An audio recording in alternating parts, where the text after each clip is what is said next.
Start.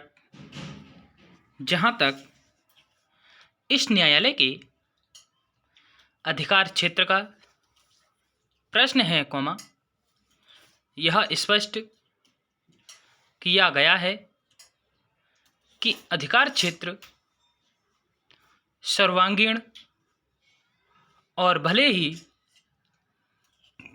इसका प्रयोग करते समय न्यायालयों ने कुछ नीति निर्धारित सिद्धांतों का पालन किया हो, पर वे सिद्धांत न्यायालय के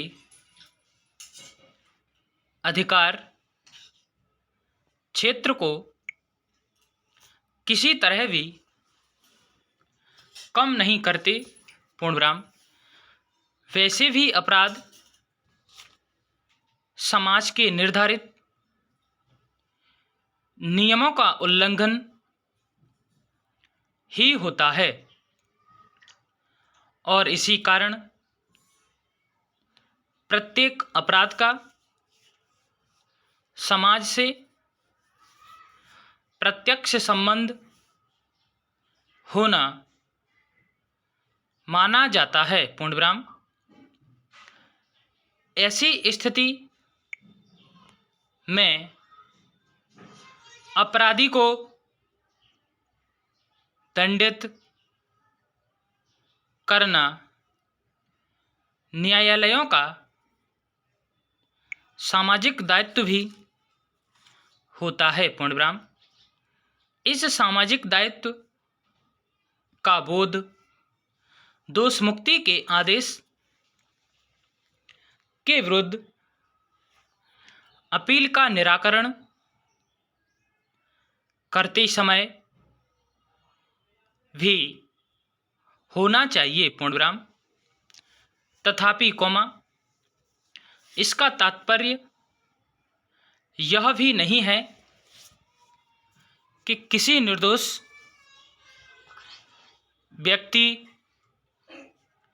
को दंडित किया जाए। पूर्णविराम।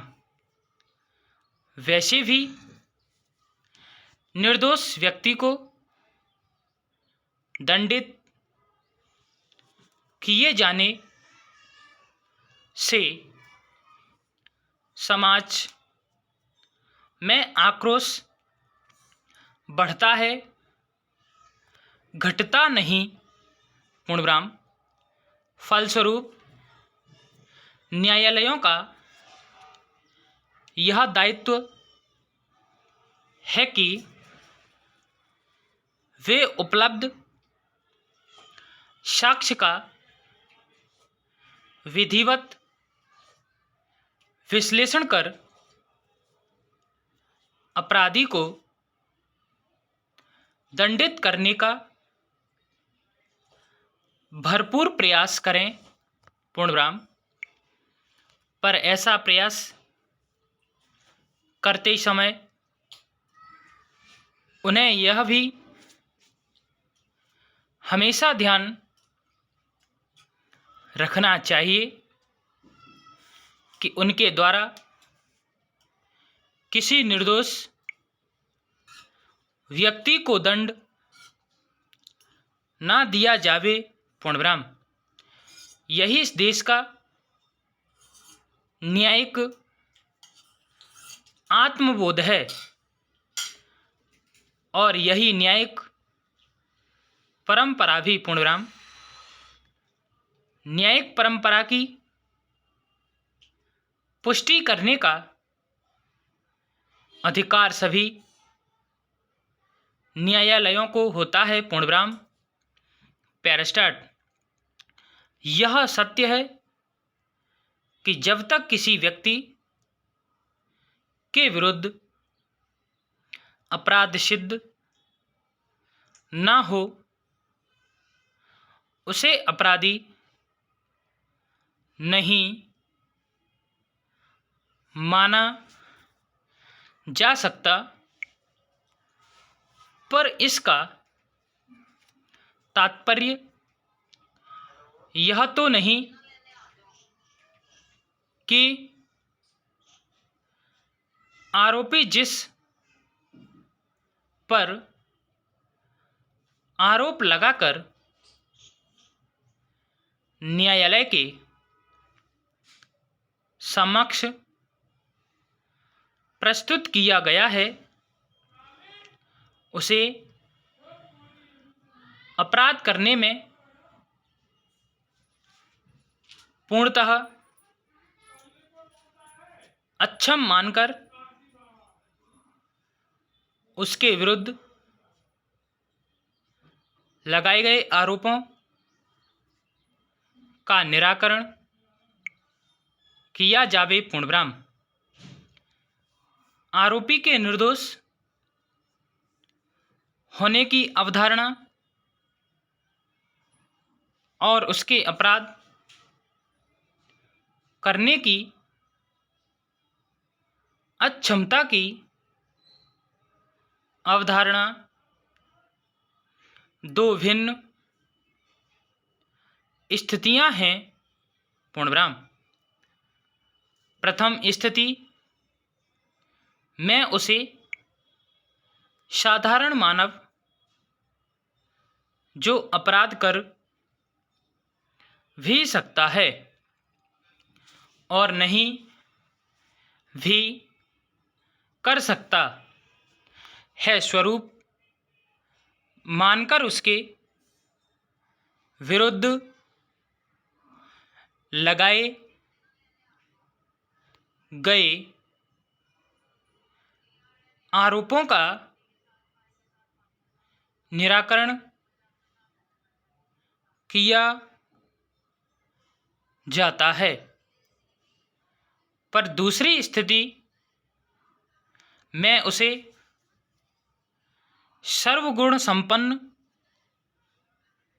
निरपराध व्यक्ति मानकर उसके विरुद्ध लगाए गए आरोपों की जांच की जाती है। पूर्णविराम। शायद ही ऐसा कोई मनुष्य होगा कि सर्वगुण संपन्न और अपराध करने में पूर्णतः अक्षम हो। पूर्णविराम। ऐसी परिकल्पना तो इस देश में केवल भगवान की है और आरोपी को भगवान स्वरूप मानकर उसके विरुद्ध लगाए गए आरोपों की जांच करना कदापि न्यायोचित नहीं है। पूर्णविराम। इस न्यायालय के मतानुसार संदर्भित निर्णय में यही मूलभूत त्रुटि है और इसी कारण विद्वान न्यायाधीश का निर्णय स्वीकार करने योग्य नहीं है। पूर्णविराम। उपरोक्त मूलभूत त्रुटियों का आधार इस न्यायालय द्वारा पाई गई अनेक प्रक्रियात्मक त्रुटियां हैं। भले ही अभियोजन साक्षी स्वरूप प्रस्तुत किया गया हो, पर चूंकि उसकी न्यायालयीन साक्ष्य उसके द्वारा अन्वेषण के दौरान दी गई साक्ष्य के विरुद्ध थी, उसे पक्षद्रोही घोषित किया गया है। पूर्णविराम। यह सत्य है कि पक्षद्रोही साक्षियों की साक्ष्य पूर्णतः निरर्थक नहीं होती, पर इसका तात्पर्य यह भी तो नहीं कि उसकी साक्ष्य अभियोजन पक्ष की परिपुष्टि करती है। पूर्णविराम स्टॉप। वीडियो अच्छी लगी हो लाइक शेयर कमेंट करें, सब्सक्राइब करें, बेल आइकन दबाएं जिससे आप तक नोटिफिकेशन पहुंचता रहे। धन्यवाद।